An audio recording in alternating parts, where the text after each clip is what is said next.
Ils font fréquemment la une de l'actualité et pourtant vous ne connaissez ni leur nom ni leur visage. Ils sont 200 en France. Les plongeurs de la gendarmerie sont mobilisés lors de la disparition inquiétante de certaines personnes ou pour résoudre des énigmes criminelles. Comment s'entraînent-ils? Regardez l'enquête de ce 20h. Elle est signée Sophie Lecroisier, Hervine Blonze et Médéric Pirker.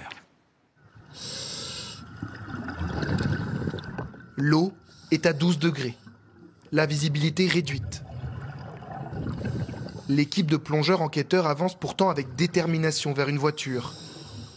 À l'intérieur, un mannequin et une arme factice. C'est un exercice en situation réelle. Dans ce scénario, un jeune homme a disparu. L'enquête a été confiée à la brigade sous-marine de Lézardrieux. On part sur une suspicion de crime, quoi qu'il arrive. Les gendarmes s'entraînent ce jour-là dans une ancienne carrière immergée. Ok, tu prends le repère. Équipés d'un sonar, ils quadrillent le plan d'eau.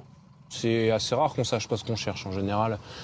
La plupart de nos interventions, c'est de la recherche de corps. 15 minutes plus tard, la voiture est localisée, le lieu balisé. Le drone sous-marin prend ensuite le relais. Et on est parti. Il y a seulement les brigades nautiques de Bretagne pour l'instant qui a un drone. C'est en expérimentation. On peut pas envoyer 10 fois les plongeurs. Donc le drone, il nous permet vraiment de discriminer les points les plus pertinents et d'être efficace derrière pour la plongée, quoi. Le temps est compté pour les plongeurs, car dans l'eau, les indices se dégradent rapidement. Photo de l'arrière de la voiture, recherche d'empreintes, prélèvement ADN. Ils relèvent minutieusement les preuves laissées sur la scène de crime. On peut récupérer de l'ADN au fond de l'eau. Donc derrière, c'est là où on rentre en jeu. Les indices seront ensuite analysés en laboratoire. Donc là, c'est des écouvillons d'exercice. C'est pas forcément sur un corps, ça peut être très bien sur un objet aussi, qui aurait pu avoir de l'ADN. Une équipe ramène l'arme et le corps sur la rive. L'autre numérise les données de cette caméra 3D.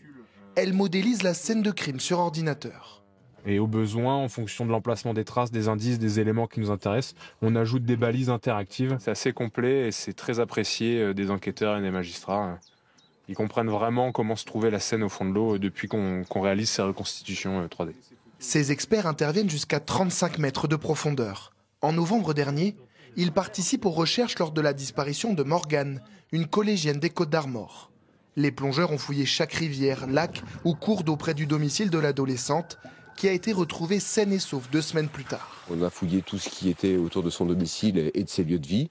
Et après, on s'est aussi lancé dans les fouilles de tout ce qui était ruisseaux, sous buissons, etc. Donc la plongée peut être effectivement avec un bloc, mais peut être aussi avec de l'eau jusqu'à la taille pour pouvoir fouiller des endroits où les enquêteurs territoriaux ne pourraient pas aller. En France, la gendarmerie compte 150 enquêteurs sous-marins, répartis dans 19 brigades subaquatiques.